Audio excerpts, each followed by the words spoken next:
Criminal Investigation and Detection Group luyag kumpiskahon ang cellphone sang abogado kag isa pa ka kapitan nga ginpatay sa syudad sang Bacolod akon makabulig sa investigasyon.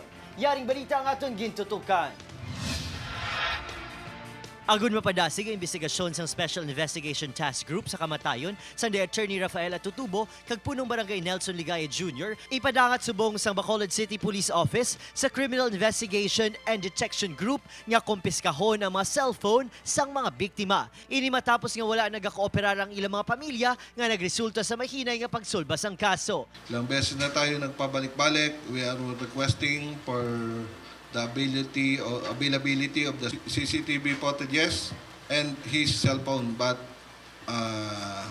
walang nangyaring cooperation, hindi sila nag-cooperate. So nahihirapan tayo. Agosto 2018 sang giluthang patay si Tutubo sa guwasing ipuluyan sa Dalan Galo Hilado sa Bacolod City.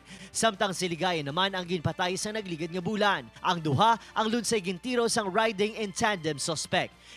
In order that the CCTV footages and both cell phones of Attorney Tutubo and Barangay Captain Ligaya will be surrendered for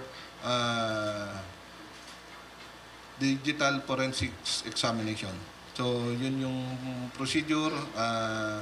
Kailangan matagal talaga pero wala tayong magagawa. Kailangan idaan natin sa tamang proseso. Galaom ang kapulisan nga masolbar ang kaso paagi sa ilalihok nga pagahimuon. Upod si Reynald Castillo, Adrian Prieto, 1 Western Visayas.